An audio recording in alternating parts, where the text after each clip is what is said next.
It's AFEX time on Business Morning here on Channels Television. Well, let's get a sense of the activities on the AFEX exchange for the week ended July the 18th, when the number of deals increased by almost 50%. We have Grace Abikoye joining us from our Abuja studio. She's the Strategy and Corporate Finance Intern with AFEX. Hi, Grace. Good morning.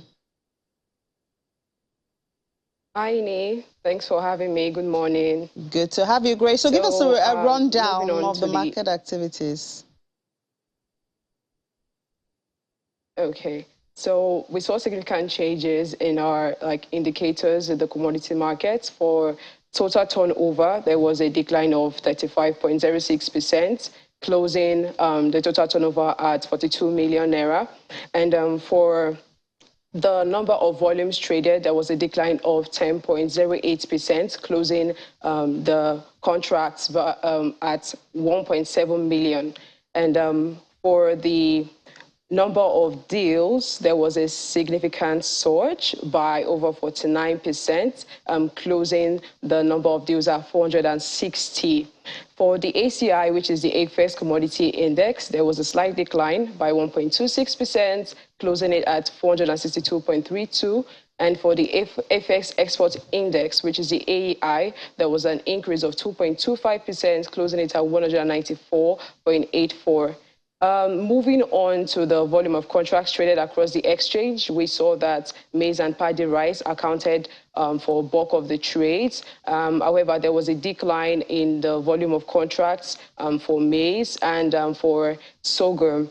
And for opposing this would be paddy rice and also cashew, cocoa.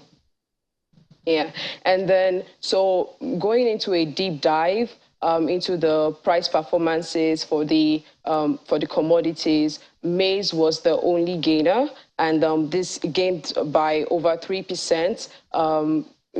At a value of 7 naira and closing at 227 naira 31 kobo. For paddy rice, there was a decline by 11%, by over 11%, and closing at 247 naira 81 kobo. And okay, so for soybean follows suit with paddy rice. There was a decline of about 3%, closing soybean at 407 naira 31 kobo. For other commodities traded on the exchange, including cashew, ginger, and cocoa, there was the prices remained the same from the previous week. So, Ine, this is just like a run through of all the occurrences in the commodities markets in the past week. And for more information, you can go visit our website, which is africanexchange.com, and also follow us on our social media platforms, which is AFEX Nigeria and Commerce by AFEX. All right, Grace, thank you so much for that rundown on the market. Let's take the conversation further now with AFEX. And AFEX is leveraging technology to drive sustainability in the cocoa value chain. But we have to discuss that. Here in the studio in Lagos, we have Professor Peter Aikpopodion. He is a crop improvement and value chain development specialist. He's here in the Lagos studio. Prof, good to have you in the studio. Good morning. Good morning. Thank you for having me. Great. And then back there in Abuja, we have the Vice President's Commercials of AFEX, Mr. Debajoti Batachaya, joining us from Abuja. Hi, good morning. Awesome. Prof, let's start with you now. We see that cocoa is gaining some attention. It's a cash crop in Nigeria. It seems to be gaining attention. How do you think AFEX can promote the sustainability of the value chain, adding value to this crop? Thank you very much. It's a right point you mentioned, talking about the importance of cocoa. I'll just give you some stats for you to appreciate why cocoa is really important. Last year, Nigeria had the record export earning agricultural export earning of about 505 billion naira last year. And of these, cocoa alone contributed about 42% of that earning. Cocoa is the number one, the largest foreign exchange earning agricultural commodity product after oil.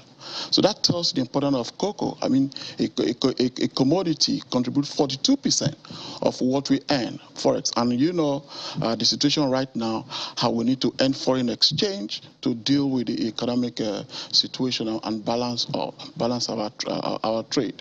That tells you the importance of cocoa. And AFEX is investing in this to support the production, to grow the volume of what we produce in Nigeria. If I can also tell you, Nigeria, actually, with the little volume of cocoa we make, about 300,000 metric tons, we're falling way back, really, behind Cote d'Ivoire. That makes about over 2 million metric tons. Ghana they had a record crop last year, 1.05 metric tons, and Nigeria is doing about 300.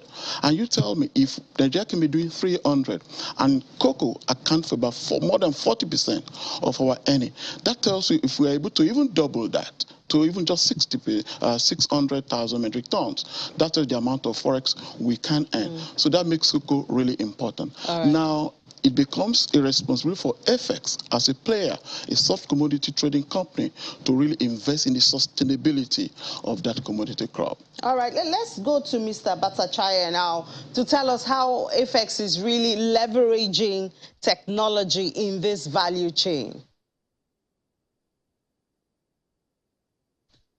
So the major reason that AFEX exists is to provide two things.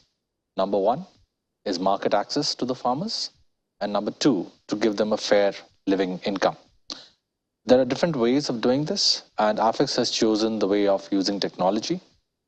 What we do is that we have a complete traceable solution right from the farm gate to the farms and then to the entire warehousing structure right till the time it reaches the final processor either in Nigeria or in Europe or in the US or in the Southeast Asian markets. So we can actually trace a bag from the farmer level, including the time it was produced, the time it was shipped out, and the kind of quality parameters that has been throughout the value chain. So it provides not just traceability, but also transparency. On top of that, the farmer is able to use our workbench solution to not just look at his accounts, but actually trade the cocoa beans directly to the processor. So once the cocoa beans are accepted at our warehouse, an e-warehouse receipt is raised, the farmer then has the opportunity to take a call within the certain time period to trade that cocoa beans directly to the buyer on the other side. So we are not just enabling the farmer to bring the cocoa beans and deliver it, we're also enabling the farmer to understand what is it that the final processor reads and then get paid the fair price for it. So once that starts happening, we feel that the entire market of Nigeria will evolve and get better with time in terms of quality perceptions, in terms of credibility perceptions, and finally in terms of delivery perceptions that today has clouded the market. The potential for Nigerian cocoa is not just limited to 600,000 tons. The potential for Nigerian cocoa in our respects, with the kind of arable land that we have, is closer to 2 million metric tons. But yes, it will take us some time to get there. Yeah, because I can tell you that Nigerians are kind of tired of hearing about potentials that have not been realized. But how do you see your processes impacting farmers and other value chain players? So one of the things that we started doing in AFEX is to start providing them transparent prices, which means that initially a farmer had to look at an exchange market price and calculate basis that what they would get if they were delivered to a certain exporter or a certain trader. And there would be significant gaps in the terminal market prices in New York or London compared to what a pricing in Nigeria looks like. This translation was not very clear. With the commodity being traded in Naira on the Nigerian COMEX platform, the farmer now has access to that market price, on a daily basis, on a minute-to-minute basis. So that creates the trust and the transparency. The second side of the business is that we are investing into high-yielding cocoa varieties with Professor Peter, in fact. And we've committed to delivering 1 million saplings every year for the foreseeable future. So we started that activity this year. We have already distributed close to 250,000 saplings, and before the end of December, we will be distributing the rest of the 750,000 saplings across the Nigerian space. So these are donations, these are not paid for. So when we do that and we make sure that 60% to 70% of these donated saplings are actually planted on ground and then developed into the hybrid high-yielding varieties over the next 15 to 24 months, we see that we are trying to give back income to the farmer who has lost this opportunity in the past. And that starts the relationship building process for AFEX. On top of that, we have certification programs with direct buyers and direct processors. So we trade their cocoa beans, which finally gets made into cocoa butter, cocoa powder, and even chocolate. And the farmer has complete understanding of where his product is going.